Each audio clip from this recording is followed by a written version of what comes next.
Всем привет! Если вы следите за моим каналом, вы знаете, что я решил продать свой Nikon D610 и купить вместо него что-то другое. Я уже в отдельном видео рассказывал, какие варианты я рассматриваю, но сегодня я хочу поговорить о том, что я все-таки купил, а вы уже знаете, что это XT20, ведь вы видите название сегодняшнего ролика. Сегодня я расскажу об этой камере, а также поговорим о 3 других вариантах, которые я рассматривал, но почему-то не купил. Почему я не купил их, а купил именно XT20, об этом сегодняшнее видео. Первые впечатления об этой камере. Поехали!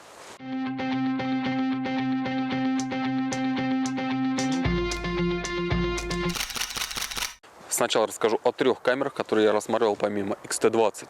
Итак, первая камера — это Olympus Pen F. И вот вам 3 причины, по которым я не взял эту камеру. Причина номер 1. Система микро 4/3. Я уже знаком с этой системой, и мне не так интересно покупать камеры еще в эту систему. У меня уже есть Panasonic G7. В принципе, с системой я знакомлен, но и мне хотелось чего-то нового, чего-то другого.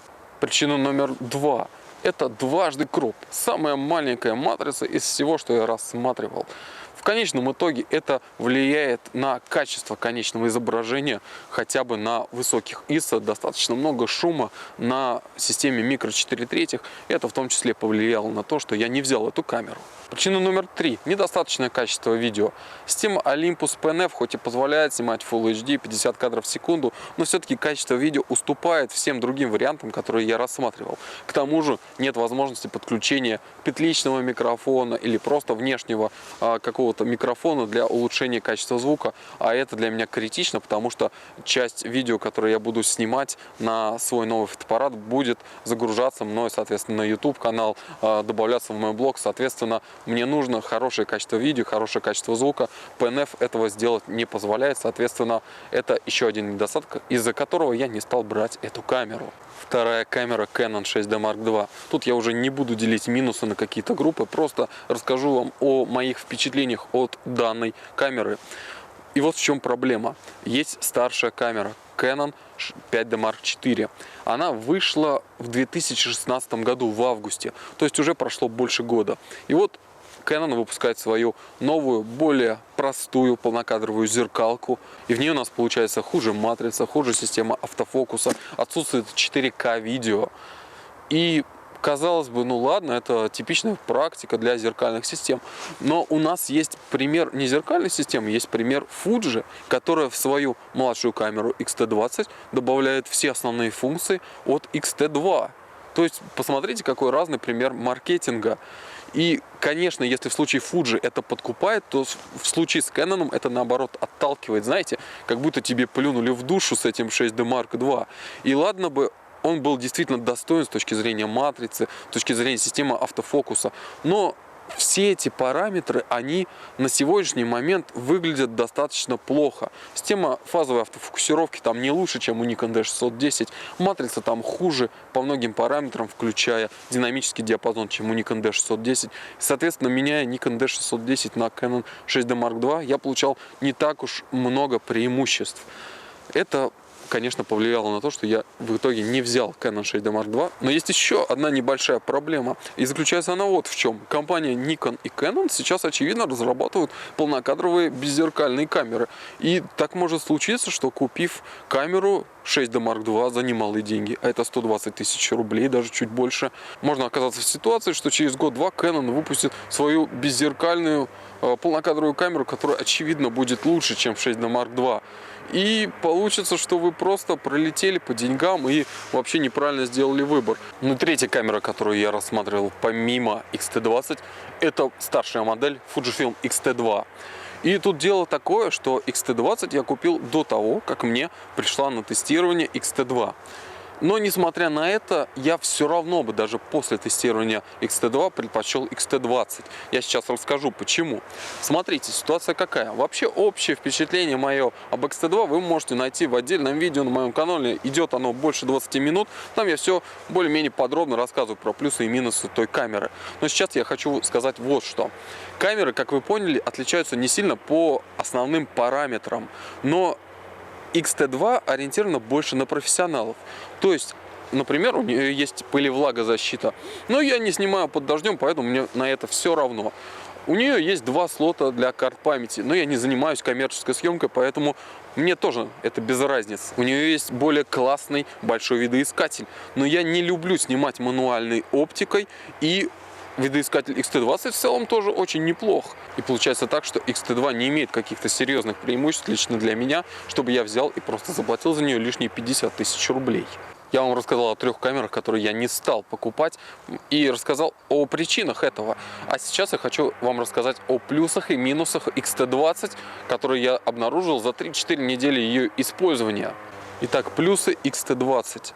Первое – это матрица. Пожалуй, одна из лучших матриц APS-C, что я видел.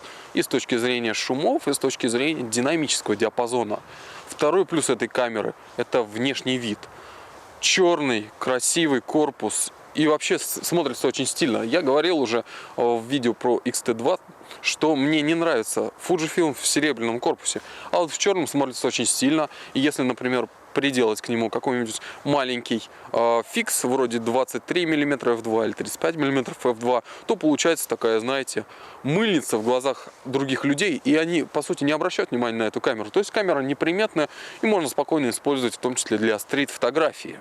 Третий момент – это видеосъемка. Как раз сейчас она ведется на X-T20, Canon 200D у меня в руках. Что касается плюсов, то тут обязательно стоит выделить битрейт, хороший битрейт у видео. Второй момент – она снимает и Full HD, и 4К. Третий момент – достойный автофокус. Наверное, немного хуже, чем у Canon, но все-таки явно лучше, чем у Olympus или чем у Panasonic. Четвертый плюс – это, конечно, размер камеры. Посмотрите, какая она маленькая. Ну, с объективом 18-55 она, конечно, выглядит несколько громоздко, но посмотрите на саму тушку. Для системной камеры это очень компактный корпус. Особенно по ширине он гораздо уже, чем любая зеркальная система. Пятый момент – это эргономика. Обратите внимание на все эти колесики. Это очень упрощает жизнь и очень приятно пользоваться камерой, в том числе из-за этого. Это управление отличает данную камеру от современных зеркалок, но, на мой взгляд, оно является более удобным, ну, по крайней мере, мне оно нравится гораздо больше. Шестой момент – это профили этой камеры и цвета вообще, которые она дает. Вообще, что касается профилей, я не фотографирую JPEG, но тем не менее, наличие этих профилей, по сути, позволяет мне в дальнейшем уже при постобработке в таких конвертерах, как Lightroom или Capture One, применять их и, соответственно, получать фирменные цвета Fuji. Очень мне нравится цвет лица, соответственно, скинтон.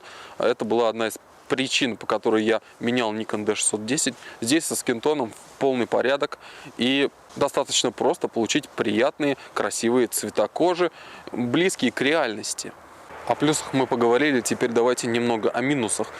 С моей точки зрения они менее значительные, но я не могу о них не сказать. Минус первый – это некоторые недоработки с точки зрения эргономики. Первое, что не понравилось, это карточка памяти, как она достается и как она вообще выглядит. Как вы видите, она сделана по уровню даже ниже, чем аккумулятор, и плюс она очень близко находится к крышке батарейного отсека, соответственно, доставать ее достаточно проблематично. Ну, по крайней мере, гораздо сложнее, чем это делается на Canon, например. И даже на самом деле, если сравнить с более мелкими камерами, такими как Sony RX100, то здесь это сделано менее удобно. Там реализовано немного другим образом. Там крышка откидывается в бок. И это позволяет вам без проблем извлекать карту памяти. К тому же там она вынесена немного выше, чем аккумулятор, что позволяет удобно на нее нажимать. Здесь, конечно, Fuji предполагает, что мы аккумулятор меняем гораздо чаще, чем карты памяти вынимаем, но все-таки мне кажется, что над этим стоит поработать с точки зрения эргономики. Второй момент – это, конечно, хват этой камеры. Он неудобный, особенно с такими вот крупными объективами. Соответственно, у нас просто нет никакого баланса, невозможно нормально снимать одной рукой. Нужен обязательно грипп. Если мы используем с какими-то более мелкими объективами, наверное, ситуация будет немного получше. Третий момент с точки зрения эргономики – это когда вы наклоняете экран вот таким вот образом и пытаетесь снимать с уровня пояса. Видите, он гаснет из-за того, что здесь имеется датчик на видоискателе, и он слишком чувствительный получается. То есть он гаснет, когда вы приближаете камеру к себе, и также он гаснет, когда вы пытаетесь поднести палец, например, чтобы сфокусироваться. Ведь у нас тут есть тачскрин, соответственно, это можно сделать пальцем. Но вам не дает это сделать данный датчик приближения, который гасит экран и поджигает, соответственно, видоискатель. Еще одна неприятная особенность, которая касается эргономики и интерфейсов, это микрофонный вход.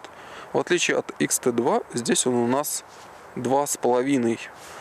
Стандартный вход 3,5 джек. Соответственно, чтобы подключать микрофоны, приходится пользоваться подобным переходником, который достаточно крупный. На Ли, наверное, можно поискать что-то поменьше, но факт в том, что это немного усложняет сам процесс записи звука. И хотелось бы, конечно, здесь видеть порт 3,5. С другой стороны, наверное, лучше так, чем вообще никак, чем как у Олимпуса. С этим сложно поспорить. Второй недостаток – это сборка этой камеры. Вообще, я бы не сказал, что она собрана плохо, но есть отдельные моменты, которые напрягают. Это некоторые скрипы ряда элементов. Я сейчас попробую записать этот звук, но суть в том, что скрипит вспышка. Также поскрипывают у нас немного вот эти вот кнопки. На самом деле, я бы, может, и не придирался, но в XT2 такого мною замечено не было. Соответственно, там сборка была лучше, на уровне. И хотелось бы, конечно, то же самое видеть и здесь. Третий момент – это то, как реализована здесь функция Wi-Fi, а именно вот сопряжение с персональными компьютерами. То есть, как это сделано в Canon. У нас есть кнопочка прямо на тушке у Canon D10D. Нажимаем на кнопочку, появляется список устройств, к которым мы можем подключиться. Выбираем наш персональный компьютер. И на компьютере у нас запускается, соответственно, приложенька, в которой мы можем выбрать либо изменение настроек камеры, либо перейти в меню, в котором можем скопировать определенные фотографии или видео и перенести их на компьютер. Вот всего этого, по сути, у Fujifilm нет. Нет удобного десктопного приложения, нет отдельной кнопки, невозможно выбрать фото и видео, которые необходимо скопировать. И также вообще скорость передачи почему-то у Canon на компьютер она выше, чем у Fujifilm. Все, что есть у Fujifilm, это автоматическое сохранение изображений и видеозаписей. И он просто скопом сохраняет все, что есть. При этом делает это достаточно медленно. Считаю, что этот момент нужно определенно дорабатывать. Еще один недостаток – это непредсказуемая система автофокусировки. Об этом я уже говорил в обзоре XT2. Хочу отметить, что этот момент, я уже сказал, что я камеру тестирую порядка 3 недель. И этот момент я еще недостаточно, не до конца изучил, поэтому я не буду сейчас в это углубляться, но с фокусировкой происходят некоторые проблемы. Если вам интересно, можете открыть видео XT2, я там эти проблемы озвучивал. Я подробнее посмотрю еще этот момент, протестирую в течение более длительного времени и свой вердикт, возможно, расскажу уже в другом видео. Еще один момент, который мне не нравится, это отсутствие стабилизатора в тушке. Да, вы можете сказать, что, например, у Canon тоже нету никакого стабилизатора. Но тут я могу вам заметить, что у Canon хотя бы есть стабилизированные фиксы. Здесь такой возможности нету. То есть нельзя использовать 35 мм стабилизатором, потому что такого объектива не существует у компании Fujifilm. Да, есть слухи о том, что скоро система стабилизации в аппаратах Fuji все-таки появится. Но у меня-то XT20, и тут никак эту проблему не решили. Слава богу, что я купил себе 18-55 мм, который сразу имеет встроенный стабилизатор и позволяет неплохо писать видео, в том числе благодаря этому.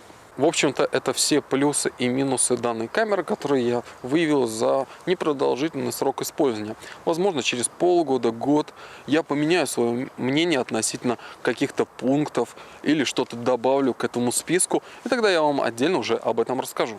Если вам интересно смотреть видео про Fujifilm, если вам понравилось это видео, то вы, пожалуйста, ставьте лайки и подписывайтесь на этот канал, чтобы следить за обновлениями. А сегодня на этом все. Спасибо за внимание. Делайте правильный выбор. А теперь рубрика по скрипту. Многие в комментариях под моими видео устраивают холивары вроде кроп против полного кадра, или Fuji против Sony, Canon против Nikon и так далее. Сейчас вам будет невероятное откровение от меня. Нет никакой разницы, на что вы снимаете. Вообще. Конкретно вы делаете кадр, которым потом либо восхищаются, либо который потом критикуют. Именно вы виной тому, получится он хороший или плохой. Камера играет в этом меньшую роль. Поэтому, если вы снимаете плохо на кроп-камеру, вы не станете снимать лучше и на средний формат. Так что же вам все-таки лучше купить? Может быть, Fuji, как это сделал я? Запомните, лучше всего купить то, чем вы будете хотеть снимать. Все остальное не важно. А вот теперь действительно все. Увидимся в следующем видео. Всем пока.